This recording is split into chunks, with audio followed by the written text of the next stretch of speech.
Hello बच्चों, let's read the question. The question says which of the following is an example of metabolic transformation. जो हमें option given है A, B, C and D, हमें बताना है इसमें से कौन सा एग्जाम्पल है मेटाबॉलिक ट्रांसफॉर्मेशन का. So now let's start the question. सबसे पहले हम क्वेश्चन को सॉल्व करने का की कॉन्सेप्ट देखेंगे. की कॉन्सेप्ट क्या है हमारा कि हमें मेटाबॉलिक ट्रांसफॉर्मेशन के बारे में पता होना चाहिए कि होती क्या है, कहाँ यूज होती है, हमें इन सब की बेसिक नॉलेज होनी चाहिए, तभी हम क्वेश्चन को सॉल्व कर सकते हैं. तो now let's see metabolic transformation. तो अगर हम वर्ड बाय वर्ड जाए तो यहाँ पे क्या आ रहा है, मेटाबॉलिक की कुछ प्रोसेस हो रही है, बिकॉज मेटाबॉलिक तो प्रेजेंट है वर्ड के अंदर, और ट्रांसफॉर्मेशन का मतलब क्या होता है, कुछ ट्रांसफर हो रहा है, राइट. ट्रांसफर हो रहा है किसी चीज का, अब वो किस चीज का ट्रांसफर हो रहा है हमें यही देखना है. तो मेटाबॉलिक ट्रांसफॉर्मेशन के अंदर क्या होता है, मेटाबॉलिज्म हमारी क्या है, टोटल. अगर हम मेटाबॉलिज्म को डिफाइन करें, sum total of all the reaction, sum of all reaction occurring in our body, जितनी भी हमारी बॉडी के अंदर रिएक्शन होती है, कैटाबॉलिज्म और एनाबॉलिज्म, हम उसको क्या कहते हैं, हम उसे मेटाबॉलिज्म कह देते हैं.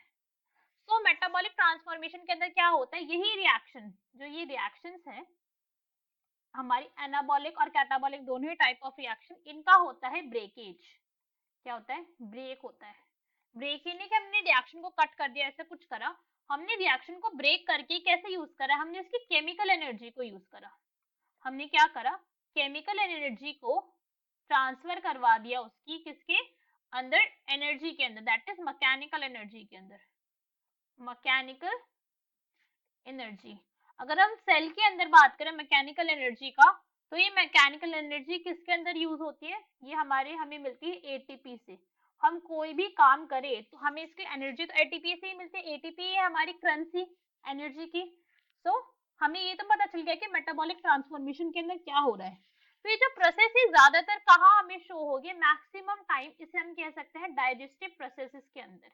डाइजेशन के अंदर जितनी भी होने वाली रिएक्शंस होती हैं वो सारी की सारी मेटाबॉलिक ट्रांसफॉर्मेशन की रिएक्शन होती है. बिकॉज क्या होता है डाइजेशन के अंदर, जो कॉम्प्लेक्स कंपाउंड होते हैं, कॉम्प्लेक्स कंपाउंड जैसे कि मेरा अगर हम बात करें, जो मेरे स्टार्च है वो मेरा ब्रेक डाउन कर जाएगा किसके अंदर, ग्लूकोज के अंदर. तो स्टार्च कॉम्प्लेक्स है और ग्लूकोज कैसा है, सिंपल सब्सटेंस है. तो इस टाइप के डाइजेशन को मेटाबॉलिक ट्रांसफॉर्मेशन कहते हैं, इसका एग्जांपल है ये. तो अब अगर हम एक एक करके चेक करें, तो first is removal of CO2 from amino group. तो इस कैसा बिल्कुल करेक्ट एग्जांपल है. वाई, अगर हम इसे देखें तो किसके अंदर से रिमूवल हो रहा है, अमीनो ग्रुप के अंदर से CO2 का. सो नाउ लेट्स सी, ये हमारी एक अमीनो एसिड है, अमीनो एसिड का स्ट्रक्चर ऐसा होता है हमारा, दिस इज अमीनो एसिड. यहाँ पे एक एसिड ग्रुप प्रेजेंट होगा, एक अमाइन ग्रुप प्रेजेंट होगा, एक आर ग्रुप होगा और एक एच ग्रुप होगा, राइट.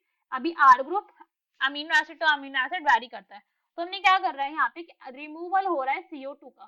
तो इसके अंदर से जब CO2 का रिमूवल हो जाएगा, CO2 का क्या हो जाएगा, रिमूवल हो जाएगा, तो क्या हो जाएगा, ये जो हमारी एसिड है अमीनो एसिड, वो क्या कर देगी, ब्रेक डाउन कर जाएगी. ब्रेक डाउन हो जाएगा किसका, जो पेप्टाइड बॉन्ड होगा उसका, पेप्टाइड बॉन्ड का ब्रेक डाउन हो जाएगा, एनर्जी रिलीज होगी, और विच एनर्जी रिलीज होगी वो कहाँ पे होगी, हमारी बॉडी के अंदर यूज हो जाएगी. तो ये हमारा फर्स्ट स्टेटमेंट तो करेक्ट है. हमें हमेशा ये याद रखना चाहिए कि जब भी कोई बॉन्ड ब्रेक होगा, जब भी कोई बॉन्ड क्या होगा, ब्रेक होगा, ब्रेकिंग ऑफ बॉन्ड के अंदर हमेशा एनर्जी का रिलीज होता है. क्या होता है, एनर्जी का रिलीज, बिकॉज एनर्जी को यूज करके ही बॉन्ड बना है, और एनर्जी अगर बॉन्ड ही टूट गया तो फिर एनर्जी क्या होगी, रिलीज हो जाएगी. तो अब हम नेक्स्ट ऑप्शन देखते हैं. नेक्स्ट में हमें क्या गिवन है, नेक्स्ट में गिवन है removal of amino group in a nucleotide base. तो ये स्टेटमेंट कैसे, ये भी बिल्कुल ट्रू है. ट्रू क्यों है ये, अगर हम इसे देखें, न्यूक्लियोटाइड की बात कर रहे हैं, न्यूक्लियोटाइड, न्यूक्लियोटाइड के अंदर क्या क्या प्रेजेंट होता है, यहाँ पे हमारी प्रेजेंट होती है pentose sugar, phosphate group present होता है, और क्या प्रेजेंट होता है, नाइट्रोजनस बेस. ये तीन चीजों को कंपोनेंट करके एक न्यूक्लियोटाइड बनता है, नाइट्रोजनस बेस.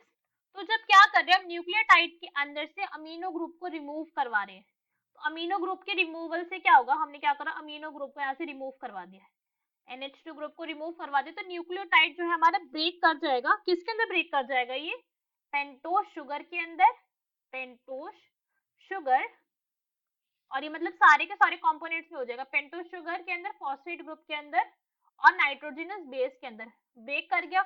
और ब्रेक होने से क्या होगा, फिर से यहाँ पे एनर्जी का रिलीज होगा, एनर्जी रिलीज, और ये एनर्जी रिलीज बॉडी के थ्रू यूज हो जाएगी, तो ये स्टेटमेंट भी करेक्ट है। नेक्स्ट स्टेटमेंट रीड करते हैं, hydrolysis of glycosidic bond in disaccharide. ये स्टेटमेंट कैसी है? ये भी बिल्कुल ट्रू स्टेटमेंट है, बिकॉज ये तो डायरेक्ट हो रहा है। हाइड्रोलिसिस का मतलब क्या होता है? बॉन्ड ब्रेकेज, बॉन्ड टूट रहा है, यहाँ पे बॉन्ड का क्या हो रहा है? ब्रेकेज हो रहा है। और डाइसेक्राइड कब बनते हैं?